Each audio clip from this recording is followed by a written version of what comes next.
Todos. Vamos a dar un minutito para que se sumen los compañeros que faltan, los compañeros, las compañeras. Vienen sumándose más participantes. Agradecemos mucho su puntualidad y que nos acompañen en esta tarde.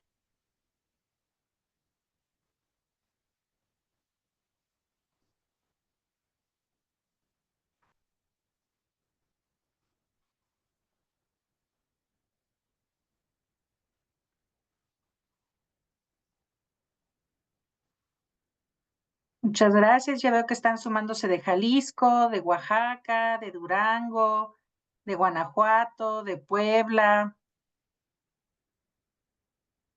de Querétaro, de Morelia, de Michoacán en general.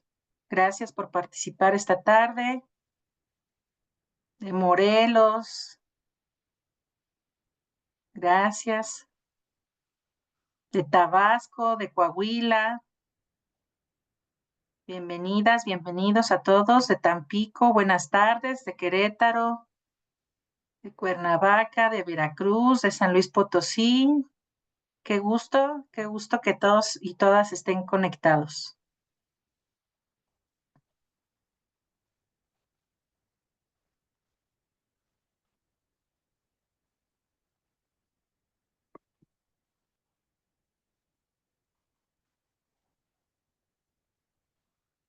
Buenas tardes también a Colima, a Coahuila.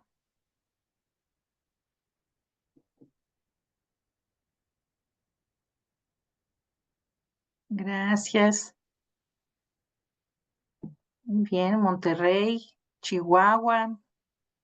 Gracias, bienvenidas, bienvenidos.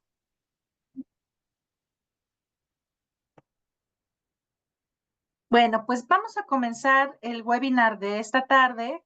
Y bueno, desde el Centro de Formación e Innovación en Economía Social les damos a todas y a todos la bienvenida. Hoy, como anunciamos a través de nuestras redes y los distintos medios de difusión, tenemos un tema muy importante que es sobre primeros auxilios psicológicos. Y para ello tenemos a una invitada muy especial. Ella es la maestra Mariana Aguilar Dosel. Ella estudió la licenciatura de Ciencias Políticas y Administración Pública en la Universidad Autónoma de Querétaro. Tiene estudios de posgrado en Psicología Social por la misma universidad y es maestra en Educación por la Universidad Mondragón, México. También ha formado parte de organizaciones de la sociedad civil enfocadas al trabajo comunitario, la perspectiva de género y la inclusión, además de crear procesos de formación e intervención comunitaria. Está diplomada en formación de formadores para el desarrollo humano, impartido por el Colegio de la Frontera Sur en San Cristóbal de las Casas. Tiene experiencia en la gestión de proyectos de intervención y en la creación de procesos formativos y de capacitación. De 2013 a 2024 se desempeñó en el Instituto Municipal para Prevenir y Eliminar la Discriminación como coordinadora técnica y desde 2018 es docente de la Universidad Mondragón, México, y forma parte de la Academia de Modelos Económicos Alternativos. Es conferencista en temas de inclusión y no discriminación y sus áreas de interés son los derechos humanos y la no discriminación, la educación inclusiva, la economía social, el género y las narrativas hispanoamericanas. Entonces, le damos la bienvenida a la maestra Mariana Aguilar y la recibimos. Adelante, Mariana. Muchas gracias, Elvia. Muchas gracias a todas y todos por acompañarnos esta tarde. Veo que somos un montón, somos cerca de 250, casi 300 personas, cada vez somos más. Me da mucho gusto que puedan estar con nosotros por acá en esta hora en donde vamos a platicar de un tema que resulta muy importante, no solamente para los espacios cooperativos y organizacionales, sino también para nuestro actuar día a día en el entorno social. En ese sentido, voy a permitirme empezar a compartir. Ya muy amablemente me presentaron, mi nombre es Mariana Aguilar y vamos a charlar justamente estos 45 minutos sobre un tema que de pronto solemos escuchar por ahí. Podemos encontrar mucha literatura en el Internet y en las redes sociales a propósito de guías, manuales, videos incluso, y que a lo mejor nos queda un poco en el aire de qué trata o de qué va estos primeros auxilios psicológicos. Seguramente podemos escuchar o incluso estar formados y capacitados en primeros auxilios, es decir, qué pasa si alguna persona tiene una emergencia que afecta su salud física, cómo reaccionamos, cómo somos los primeros que reaccionamos ante esto. Hay una preparación muy específica que se tiene que tener para atender a alguien que está en una situación de riesgo. Un poco funciona así, pero con la salud mental, ¿no? Entonces, hoy vamos a profundizar un poco sobre ello, cómo funciona, qué son, qué es una crisis, qué podemos hacer y sobre todo cuál es el impacto que deberían tener en las empresas desde una perspectiva social, ¿vale? Les voy a pedir, como somos un montón, sin abrir los micrófonos, que me puedan anotar aquí en el chat alguna palabra, una palabra que asocien con salud mental. Si yo les digo salud mental, así les digo, ¿qué piensan cuando yo les digo salud mental? ¿Qué palabra asocian con salud mental? Por aquí ya empezaron a poner tranquilidad, paz, bienestar, desequilibrio, relaciones sanas, bienestar, paz, bienestar, optimista, felicidad, ansiedad, depresión, alegría, paz, terapia, paz, cerebro, tranquilidad, tranquilidad, inteligencia emocional, salud, estar bien consigo mismo, bienestar, ansiedad, felicidad, salud, etcétera, ¿no? Muchas de las palabras que mencionaron ustedes ahorita en el chat son emociones o en su forma más natural son sentimientos y cómo es que estas palabras las asociamos con lo que implica la salud mental, ¿no? Hay una serie por ahí de estigmas y prejuicios que existen de pronto todavía al tema de la salud mental, es decir, a asumir que las personas que nos dedicamos o las personas que nos atendemos en procesos terapéuticos, psicológicos, etcétera, parecería que hay un pequeño problema con nosotros, ¿no? Y la salud mental justamente engloba todo aquello que tiene que ver con el bienestar de nosotros, de nuestro ser y cómo manejamos nuestras emociones con el entorno, ¿no? Los primeros auxilios psicológicos son justamente una alternativa para ayudarnos a la salud mental, que vamos a ir hacia allá. Entonces, quisiera contarles rápidamente un poquito cuándo surgen los primeros auxilios psicológicos. Tienen sus raíces en espacios de guerra o de conflicto, ¿no? No es que antes de la Primera y Segunda Guerra Mundial no hayan existido atenciones psicológicas a personas que estaban en situaciones de crisis, pero es justamente a partir de la Primera y Segunda Guerra Mundial que una serie de psicólogos, de psiquiatras, empezaron a dar cuenta que había una particularidad con las personas que estaban o que habían pasado por una situación de crisis que tenía que ver en este caso con una guerra, ¿no? Ahorita vamos a definir crisis, pero la podemos entender como un conflicto bélico en el momento en el que cae una bomba y se quema tu casa, un terremoto, una situación de pérdida, es decir, hay una serie de elementos que configuran una crisis y particularmente en los 40, en los años de las guerras, la psicología empezó a decir, a ver, ¿qué pasa con el estrés, con el trauma que sucede particularmente cuando una persona está viviendo una situación de guerra, ¿no?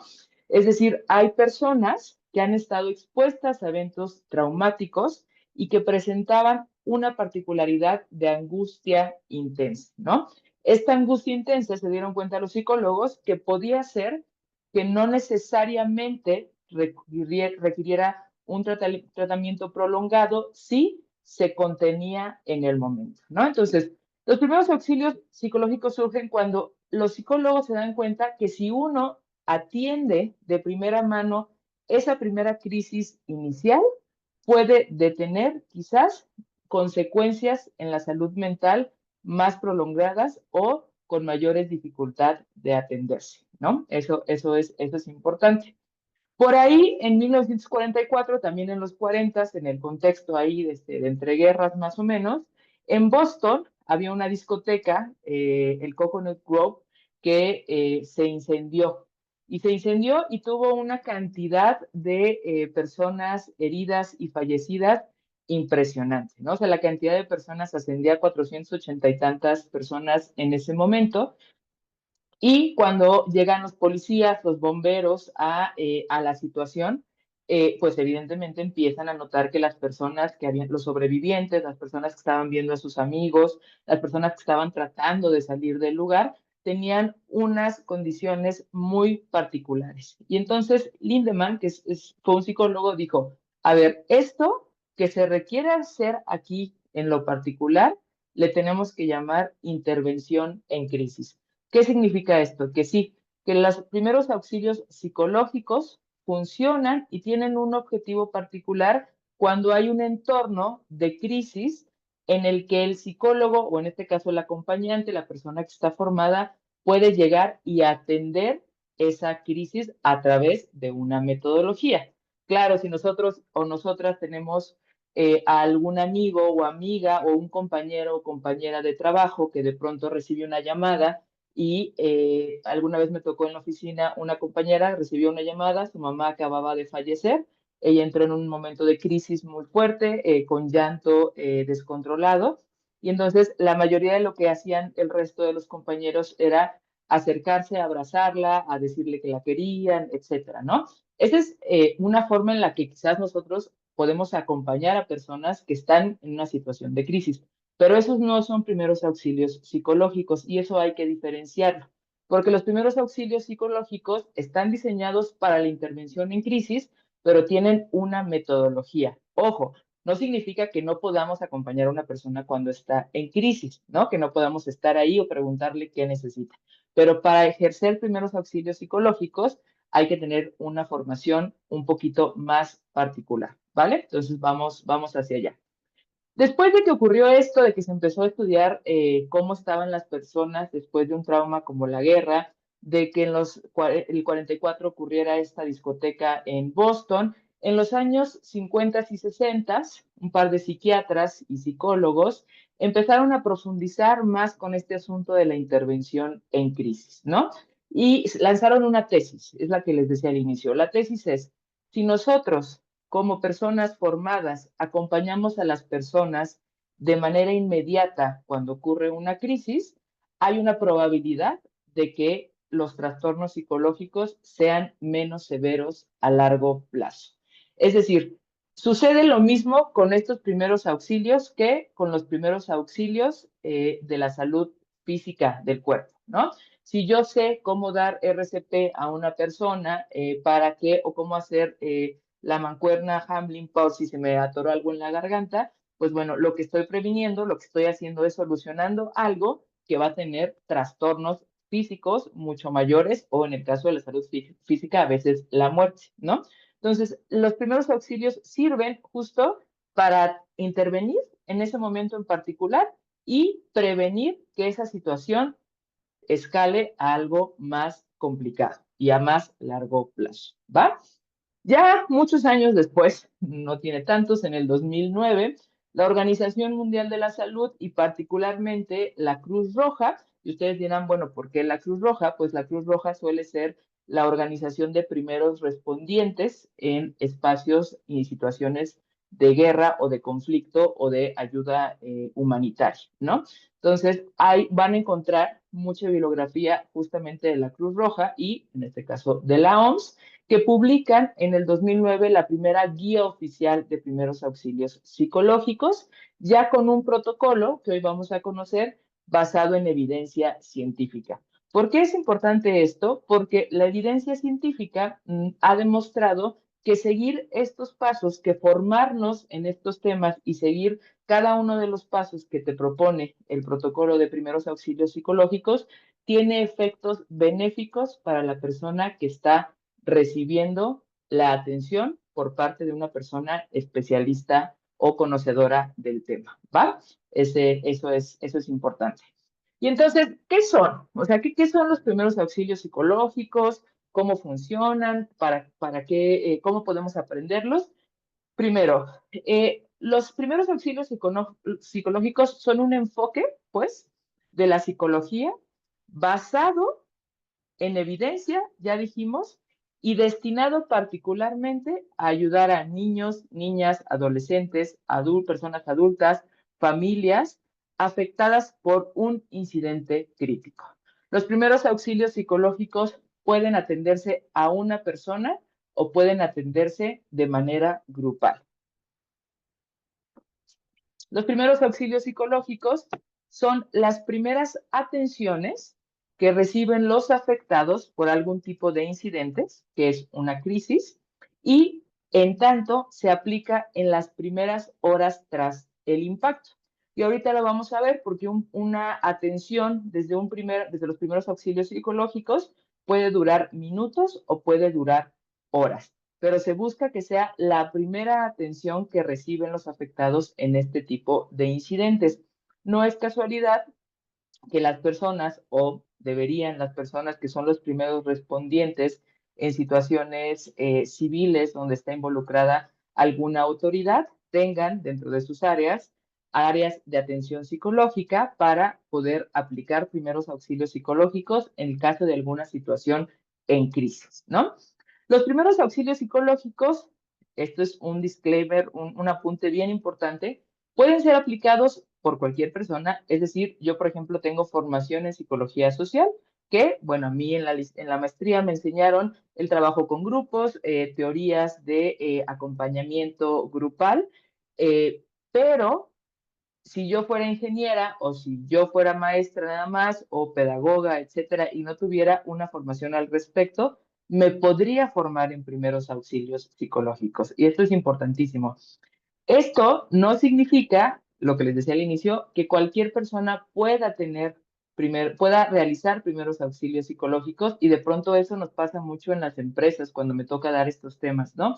No, es que fíjate que yo llevo muchos años en terapia y yo ya sé cómo escuchar a las personas y ya sé qué es lo que se tiene que hacer. Y les digo, oye, ¿y tienes alguna formación en primeros auxilios psicológicos, en contenciones, etcétera? No, pues nada más la experiencia, ¿no? La experiencia es importantísima, el conocimiento empírico, pero particularmente hay que tener una formación especial para poder ejecutar primeros auxilios psicológicos. ¿Qué puede pasar si no es así?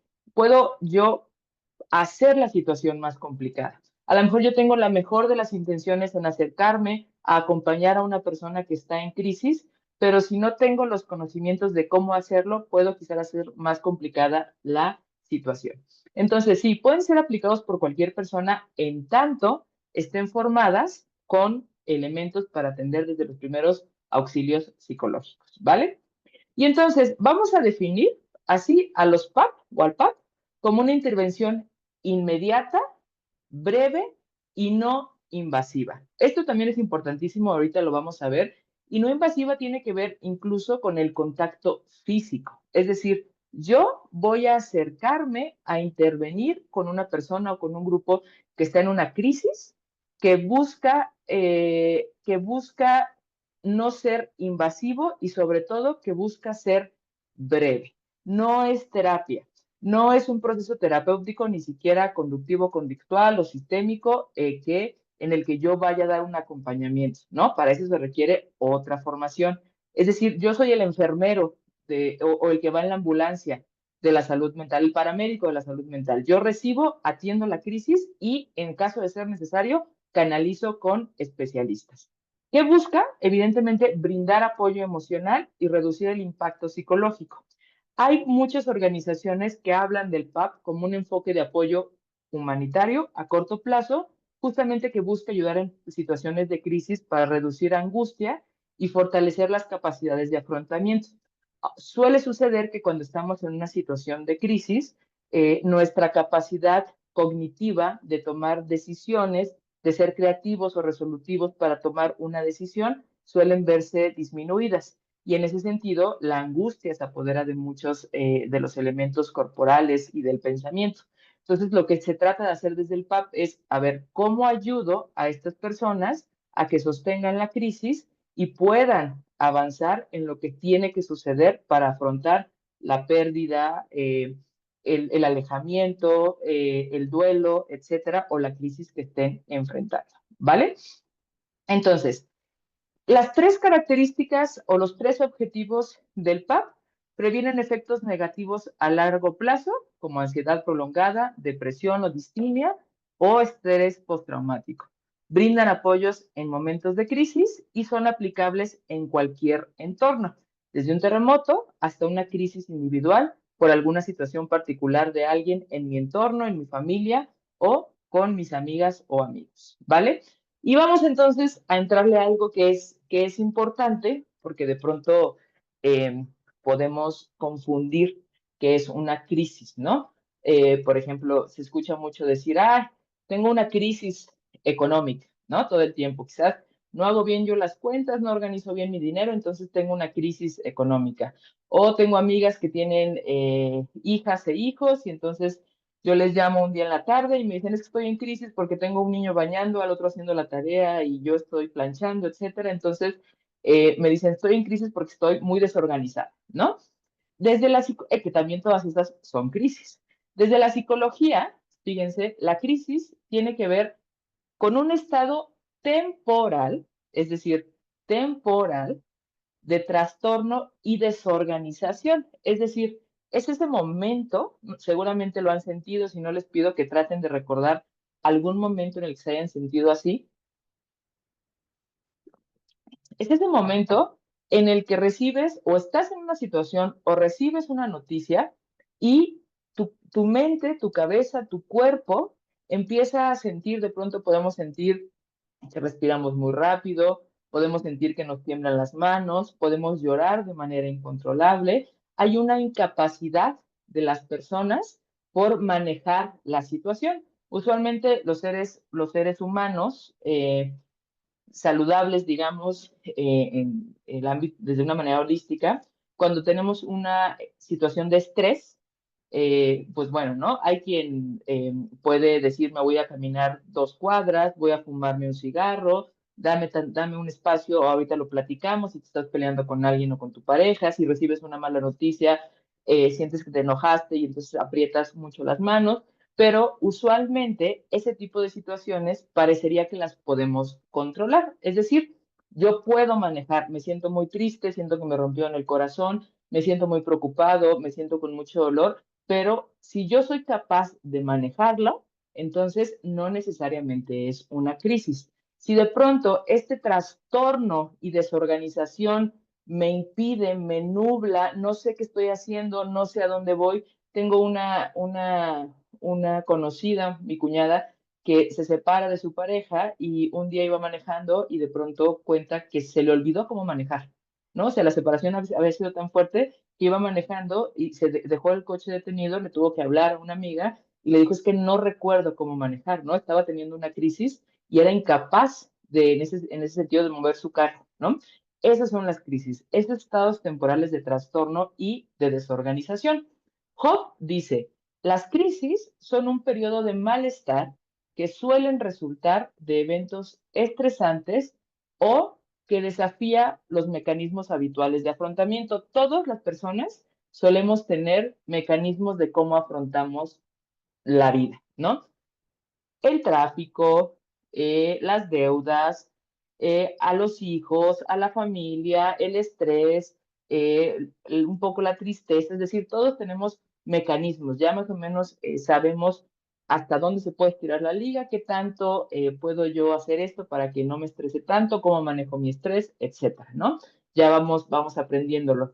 Cuando hay algo, una situación estresante que rompe con eso que yo sé cómo afrontar, esa es una crisis. Y esa crisis justamente nos lleva a un estado de vulnerabilidad muy, muy particular, ¿no? Porque esa vulnerabilidad puede ponerme en situaciones de riesgo para mí o para otras personas. Y entonces por eso hay que aprenderlo. Por cierto, si tienen preguntas, las pueden ir colocando en el chat y al final las respondemos, ¿vale? Entonces, cuando no sabemos cómo afrontar estas situaciones, entramos en momento de crisis y nos ponemos en una posición de vulnerabilidad. La crisis, ¿cómo la identificamos? Es inesperada. No es como que yo esté así sentada ahorita dando una conferencia y de pronto diga, híjole, como que ya sé que me va a llegar la crisis de la edad porque ya va a ser mi cumpleaños, ¿no? Entonces, A lo mejor sí, yo digo, ay, ya tengo tantos años o lo que sea que piense, pero eso no es una crisis, ¿no? Las crisis son inesperadas. Las crisis generan desestabilidad emocional, es decir, yo no controlo lo que estoy sintiendo. Y ojo, aquí es como una cosa clara de las emociones. Las emociones, las emociones están, o sea, nosotros podemos gestionar cómo manejamos las emociones, ¿no? Que si yo siento mucho enojo, no necesariamente tengo que ir a pegarle a la pared para sacar el enojo, ¿no? Es decir, yo puedo gestionar cómo manejo mi enojo o manejo mi tristeza o manejo mi alegría, ¿no? Usualmente estamos nuevamente capacitados para hacerlo. Si llega una sensación inesperada por un evento que yo no puedo controlar, es muy probable que esté sufriendo una crisis. A veces ni siquiera sabemos qué estamos sintiendo o ni siquiera podemos identificar la cantidad de emociones que estamos sintiendo. La crisis llega a romper cierto equilibrio, ¿no? Podemos estar tranquilos trabajando, recibir una noticia, se incendia el edificio de al lado, leo algo me dan una mala noticia en el trabajo, me despiden, etcétera, ¿no? Rompe con algo que llevaba un cierto equilibrio. Otra cosa de las crisis son temporales. Hay otros trastornos de salud mental, como la ansiedad prolongada, la depresión prolongada, la distimia, etcétera, que son permanentes o de largo o mediano aliento. Esas ya son situaciones de salud mental que hay que atender con un tratamiento psicoterapéutico y, en caso de ser necesario, con un tratamiento psiquiátrico. Pero esas no son crisis, son situaciones permanentes. Ojo, puede ser también que una persona que sufra ansiedad, depresión o algún tipo de trastorno o neurodivergencia, etcétera, sufra crisis. Es decir, no están exentas la una de la otra. Solamente hay que identificar qué cosa es cada una, porque las crisis siempre son temporales. Si no fueran temporales, pues no serían crisis. Y nuevamente puede llevar al crecimiento o al deterioro, al crecimiento de la angustia o al deterioro de la persona. ¿Cómo podemos de pronto identificar cuando tuvimos, nos está dando o nos acaba de pasar una crisis, ¿no? Desde temblores, dolor de cabeza, de pronto como que llega un dolor de cabeza muy fuerte que no me deja ni siquiera abrir los ojos, me siento muy cansado, de pronto en ese momento de crisis en el que quizás ya tengo a alguien que me está acompañando, no tengo apetito, siento que estoy un poco como a la expectativa, que me estoy cuidando, tengo siento que me están observando, tengo miedo, es probable que sienta que algo va a pasar. El llanto, la tristeza, el sentirme bajoneado, decaído. ¿Qué puede pasar un poco después? Este asunto hay personas, me ha tocado acompañar personas que se ponen como muy quietos, ¿no? O sea, como muy callados, como agachados, incluso corporalmente, como no quiero decir nada, déjenme en paz, quiero estar solo. La irritabilidad, el decir, el gritar, incluso el pegar también puede ser una reacción. Y hay un estudio que hizo un psicoanalista mexicano que habla sobre el insomnio, las pesadillas post-crisis, ¿no? Que de pronto cuando tenemos una crisis que es muy fuerte, podemos tener insomnio de manera consecutiva a los días siguientes o pesadillas, ¿no? Recuerden que estas crisis son este elemento que nos trastorna, pero este elemento que nos trastorna es algo que está trastornando nuestra vida, por eso es una crisis. Desde perder mi casa hasta perder mi trabajo, hasta una discusión muy acalorada con una persona, ¿no? Es decir, sí, yo atiendo la crisis, pero la situación no se va, y esto es importante. Por eso hay que, de ser necesario, canalizar. Es decir, esa situación que generó la crisis a veces no se va y no se va en un buen tiempo, suponiendo que es un duelo. Entonces, por eso es importante canalizar, ¿va? Y entonces, ¿qué no es una crisis, no? Es decir, ¿qué cosas de pronto nombramos y que no necesariamente son crisis? El tráfico en la mañana, ¿no? Es decir, algo que me supone un desafío o un problema que es temporal, que estén construyendo en la casa de al lado y que tengan ruido y que yo en las noches diga es que hay mucho polvo y esto me molesta. Bueno, pues quizás yo tengo que ver cómo me ajusto para vivir con el ruido o el humo o lo que sea, pero bueno, es un problema temporal, ¿no? El estrés, que es cotidiano manejable. No debería ser así, pero los niveles de estrés en las personas suelen ser altos, ¿no? Entonces, el estrés, una reacción exagerada, sentir mucha alegría o de pronto incluso mucha tristeza, no necesariamente es una crisis, sobre todo la tristeza, ¿no? Un cambio importante, a lo mejor me estoy mudando, siento tristeza por irme de la casa en donde me estoy yendo, pero eso no necesariamente me va a generar una crisis. Y existe la crisis crónica o la crisis patológica, ¿no? Que ya es un estado de alteración de la cognición, de la psique, que es permanente, ¿no? Eso no entra en la categoría de crisis para el PAP. Y entonces, ¿cuáles son las fases de la crisis? Usualmente hay un evento, hay una respuesta del cuerpo desorganizada, hay una explosión, hay una estabilización, hay una adaptación, ¿vale? Y así puede suceder una tras otra. Pero, ya dijimos, entre las afectaciones, fatiga, ritmo cardíaco, cambio de apetito. Si sufrimos, por ejemplo, de cuestiones de la presión alta o presión baja, incluso las personas con diabetes puede afectar la glucosa, puede hacerse violencia hacia uno mismo o hacia los otros. Evidentemente se nos complica la concentración y la toma de decisiones. Y entonces, ¿qué vamos a hacer? Ya les puse el contexto de qué es la crisis, qué no es una crisis y qué vamos a hacer. Dijimos, el PAP tiene 4 objetivos. Lo que yo voy a buscar acercándome a darle acompañamiento de primeros auxilios a una persona es brindarle seguridad y calma, escuchar a la persona, tratar de reducir la angustia y facilitar redes de apoyo en caso de que sea necesario. Piensen que es una persona que está teniendo incapacidad de tomar decisiones, que se siente insegura, que se siente con miedo. Yo lo que le voy a brindar es calma, seguridad, escucha. Voy a tratar de reducir su angustia y de canalizarla para su recuperación. ¿Y cómo lo voy a hacer? O sea, ¿cómo lo voy a hacer? Me voy a saltar un poco, ahorita me regreso a esta. Hay 2 modelos por el tiempo de atención del PAP. El modelo acerca y el modelo láser, ¿no? Es decir, estos son los modelos en los que las personas podemos formarnos para poder brindar primeros auxilios psicológicos. El modelo acercar es así por sus siglas, ¿no? Y el modelo acercar se aplica usualmente a crisis individuales y personales. Y los pasos que tiene el modelo acercar es, primero, vamos a asegurarnos del bienestar físico y emocional de la persona. Es decir, la persona está teniendo una crisis. ¿Por qué está teniendo la crisis? Está en un espacio seguro, no tiene a la mano cosas con las que se pueda lastimar o él pueda lastimar a otras personas.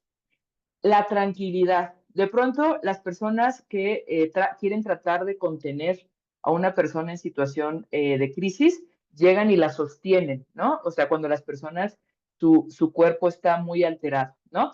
Hay que acercarnos de manera tranquila, ¿no? Siempre sin no ponernos en riesgo. Es decir, acercarnos de manera tranquila, incluso preguntar si nos podemos acercar y si podemos tener algún contacto físico. No tener contacto físico simplemente porque yo considero que esa es la mejor forma, ¿no? A menos que la crisis esté deviniendo en una situación de poner en riesgo la vida. Escuchar con empatía y sin prejuicios. Ahorita les voy a decir las cosas que se suelen recomendar no hacer, pero de pronto a veces estamos escuchando la crisis de otra persona y hay personas que dicen, una crisis por eso, pues si no era nada, ¿no? Solamente su novio le mandó un mensaje diciéndole que no se vieran hoy o alguna cosa que quizás nosotros o el resto de las personas considera que no es tan importante. Hay que darle lugar a lo que está sintiendo la persona, porque para la persona es importante y por eso está teniendo una crisis, ¿no? Reforzar el apoyo emocional, preguntar si quieren hablar con otra persona, si quieren que se les acompañe a un proceso de atención psicológica. Recuerden que no necesariamente somos psicólogos. contactar a las redes de ayuda, contactar a un familiar, contactar a un amigo, contratar a alguien con quien la persona se sienta cómodo, darle opciones sobre cómo afrontar esa situación, ¿no? Nunca decir cosas como, no te preocupes, esto va a pasar, o no te preocupes, las cosas van a ir mejor. De realidad es que nosotros no sabemos si eso va a ir mejor o si eso va a pasar o si la persona no debería preocuparse.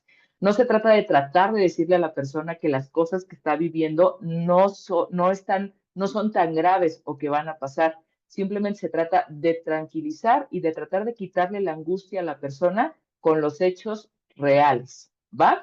O mucho menos decir cosas como yo ya pasé por eso, no es para tanto. Eso jamás, jamás tiene que hacerse, por eso tiene que haber una formación muy particular, ¿no? Y en caso de ser necesario, remitir a una persona profesional. Este es el método para el que ustedes se pueden formar y que usualmente es el más común y nos dice qué hacer en el paso A, qué hacer en el paso C, en el E y así sucesivamente, ¿no? Tenemos el modelo láser que usualmente suele ser usual para emergencias masivas, es decir, situaciones como terremotos, guerras, incendios, etcétera, que lo primero que hay que atender en esos casos es la seguridad de la persona, ¿no? Sobre todo si es una situación donde su salud física se esté poniendo en riesgo. Localizar a las personas, garantizar seguridad, acercarnos con respeto y empatía, sintonizar, empatizar con las emociones de la persona, no interrumpir. De pronto las personas en crisis tienen discursos muy largos y muy repetitivos, no hay que interrumpir a la persona, dejar que la persona hable y nuevamente reconectar con redes de apoyo, ¿va? Entonces, las estrategias claves para cualquier modelo de PAP, existen estos dos, pero hay otros mucho más, son estas 6 mínimamente, ¿no? Establecer un ambiente seguro, sobre todo si la persona se encuentra en peligro o si es necesario. Y por ambiente seguro es desde estar en un lugar donde no hay situaciones de riesgo hasta estar en un lugar donde nadie le esté escuchando y donde la persona pueda hablar libremente, ¿no? Piensen en espacios laborales de pronto, si hay un espacio o un lugar donde la persona pueda expresar cómo se siente libremente sin que necesariamente el resto de personas la estén observando. La voz, tratar de hablar con una voz calmada, con una voz tranquila, hacerle saber que estamos ahí con la persona para acompañarle, para ayudarle, para transitar esa situación y que es una situación temporal. Nuevamente, validar las emociones, ¿no? De pronto, las personas que nos toca hacer PAP, nos tenemos que quitar, y es muy difícil, la cantidad de prejuicios y estereotipos que tenemos respecto a las situaciones, pero hay que validar las situaciones. Todas las situaciones que detonen una crisis para esa persona son así de significativas. Si la persona no quiere hablar, darle espacio para que la persona no hable. No es necesario llenar con preguntas invasivas o de insistir e insistir e insistir para que la persona nos cuente algo, ¿no? Hay una línea muy delgada entre hacerle creer, digamos, a las personas que todo va a estar bien en la situación que no sabemos que no es así, por ejemplo, la pérdida de alguien o la pérdida de tu casa, y otra en hacer falsas promesas y hay que mantenernos ahí, ¿no? Es decir, sí, por eso es importante que las personas sepan que eso que están sintiendo es temporal, ¿no? Va a pasar, esa sensación va a pasar y vamos a poder tomar otras decisiones, pero eso no significa necesariamente que su casa o su trabajo o la persona que falleció vaya nuevamente a reaparecer, ¿no? Nunca demos promesas falsas. Es bien importante esto del todo va a estar bien porque la realidad es que no lo sabemos, ¿va? Eso es importante. ¿Quiénes pueden aplicar los PAPs? Personal de salud, psicólogos, docentes, personas rescatistas, personas que tienen una capacitación básica en primeros auxilios, compañeros de trabajo, amigos, en familiares, en ciertas circunstancias, el asunto de los familiares, sí, solo sí hay una formación básica de intervención en crisis, ¿va? Esto es importante. Ya un poco para ir cerrando, frases útiles que podemos utilizar en el PAP. Estoy aquí para escucharte, no estás solo, yo te voy a acompañar. ¿Qué necesitas? ¿Cómo puedo ayudarte en estos momentos? entiendo, es normal sentirte así, entiendo que te sientas así, aquí voy a estar el tiempo que lo necesites, es decir, frases de ese estilo. Frases de no llores, tienes que ser fuerte, puede estar peor. Tengo una amiga que dice una frase de siempre se puede estar peor, es decir, hay gente con problemas más graves, es que no es para tanto, ya hombre, lávate la cara y tranquilízate. Ninguna de esas frases ayudan a una persona en situación de crisis y sobre todo no son profesionales para las personas que tienen procesos formativos en PAP, ¿va? Algunos errores comunes que se hacen en el PAP. Trivializar el problema, ¿no? Lo que les decía, a lo mejor yo estoy viendo qué pasó y para mí yo considero que no es tan importante, pero no, es importante, ¿no?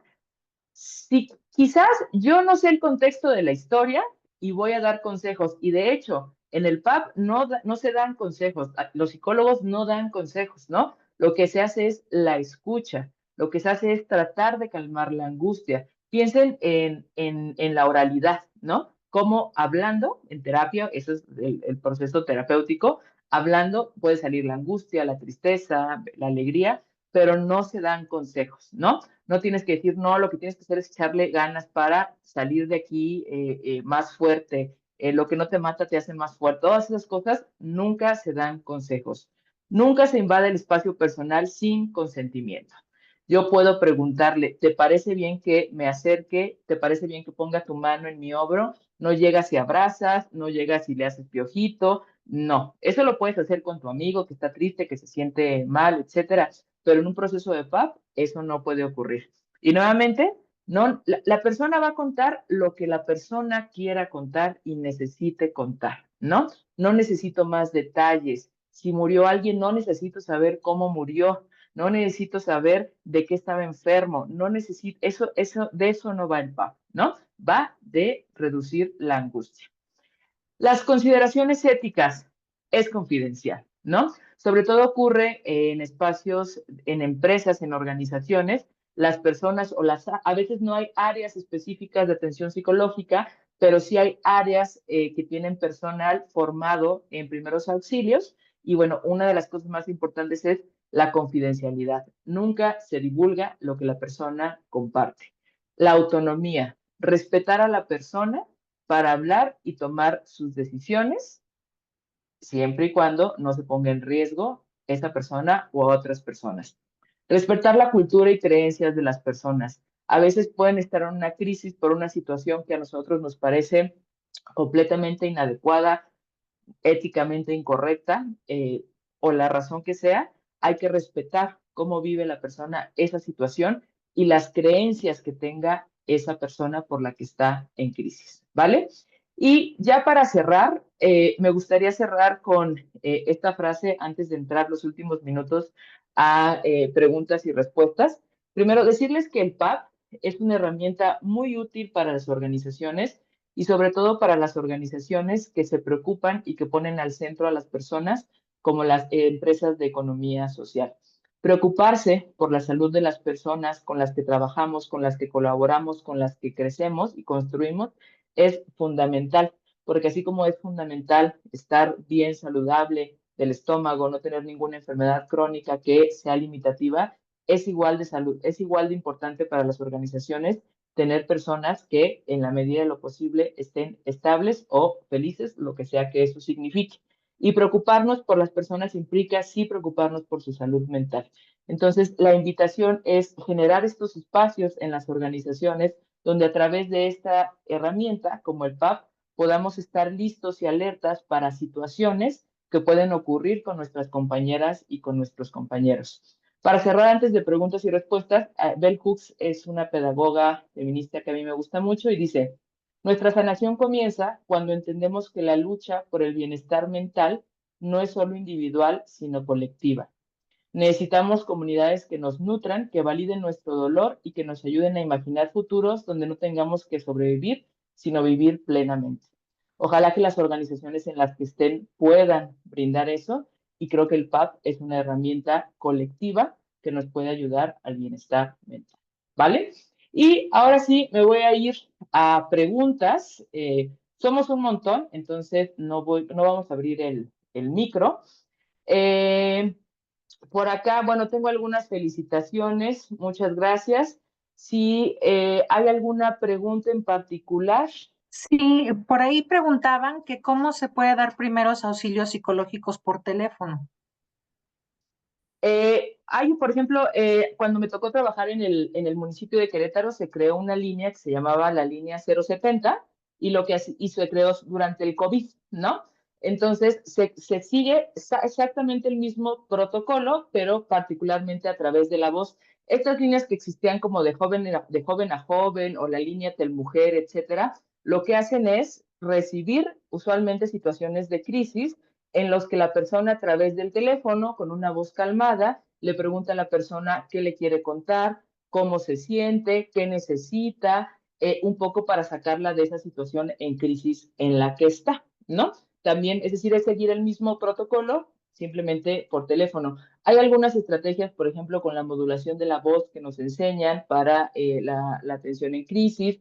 ¿Qué herramientas les damos a las personas, hacia dónde o a qué páginas o a quién pueden llamar, etcétera, ¿no? Eso también es importante, pero muchas empresas y gobiernos dan atención en crisis vía telefónica, que pueden durar horas, por Sí, cierto. gracias. Alguien más pregunta, si yo soy la persona que está en crisis, ¿qué puedo hacer para tranquilizarme? Újule, si ustedes son la persona que está en crisis, hay algunas técnicas, por ejemplo, muy clásicas que tienen que ver con identificar tres olores, tres colores y tres cosas que se vieron en ese día. Por ejemplo, si yo estoy sintiendo que estoy entrando en una crisis, me voy a centrar a pensar en tres olores, tres colores y tres cosas. Hay un psicólogo que se hizo muy famoso porque él dice la técnica de la manzana, es decir, si yo estoy sintiendo una crisis de ansiedad o de angustia, dejo todo lo que estoy haciendo y me como una manzana, pero me como la manzana, o sea, me doy cuenta de los movimientos de mi boca, del ruido que hace la manzana y estoy solamente pensando en comerme la manzana, ¿no? Pero acuérdense que la crisis no es algo que podamos controlar, es algo que ya está fuera de nuestro hábitat de cómo controlamos las emociones. Entonces, hay que pedir ayuda, ¿no? Porque ya no estamos teniendo las competencias y las habilidades necesarias normales que tendríamos para afrontar ciertas cosas si estamos en una crisis, ¿no? Sí, y bueno, una última pregunta antes de pasar a los hábitos.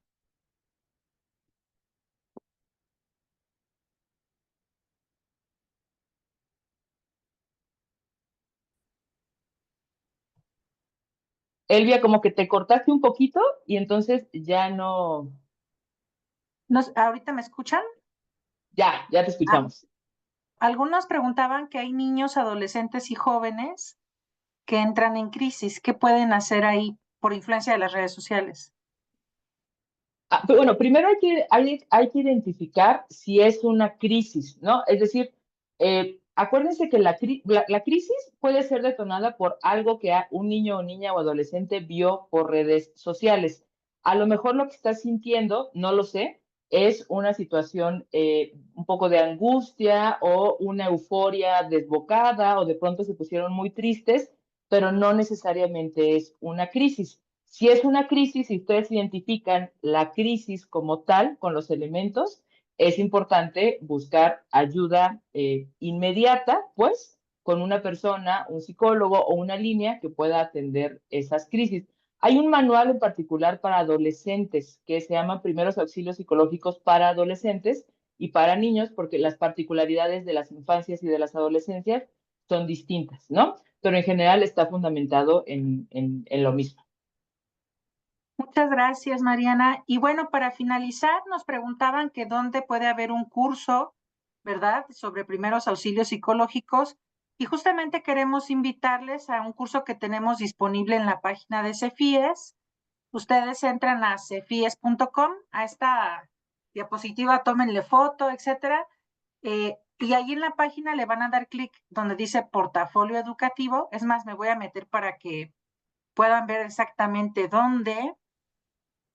A ver, permítanme tantito. Vamos a meternos a la página para que la conozcan. Ahí va, cefies.com. Ajá, ¿ya ven la página de su pantalla? Entonces aquí está arriba, dice portafolio educativo, le dan clic y va a entrar al aula de los cursos. Si le dan para abajo, bueno, van a ver varios cursos, etcétera.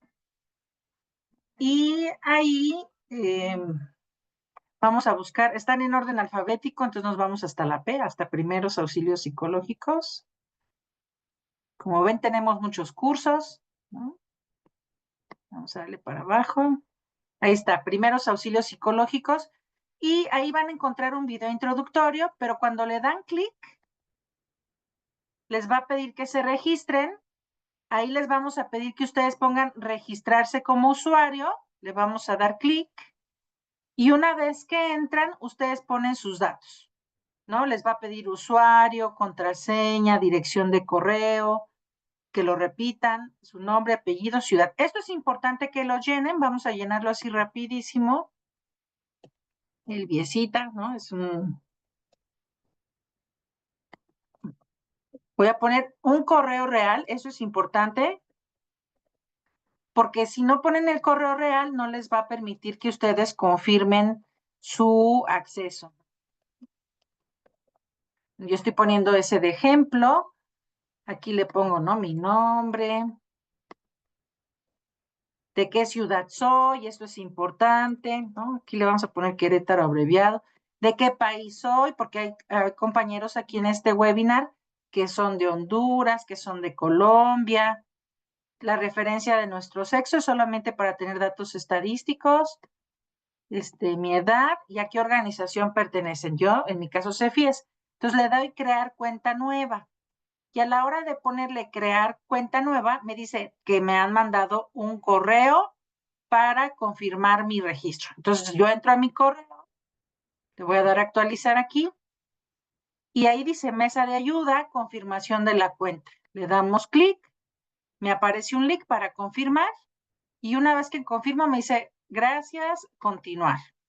Y a la hora de darle continuar, ya para acceder al curso, el curso tiene un costo de precio al público de 813 pesos. Ajá.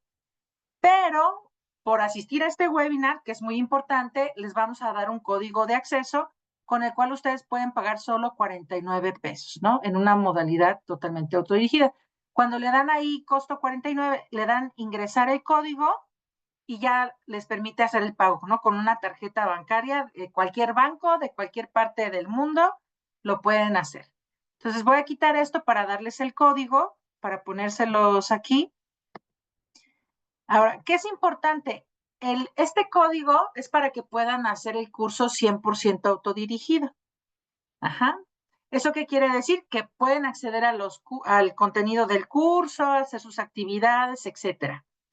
Pero algo muy importante, como nos decía Mariana, si quieren tener ustedes la tutoría de Mariana, de hecho ella es la tutora de base de este curso, entonces tendrían que pagar la modalidad completa, que realmente no es mucho, es un módulo de 8 horas, es un curso de 8 horas, son 2 módulos, y este código de descuento pues va a estar activo desde hoy hasta el 28 de febrero, ¿no?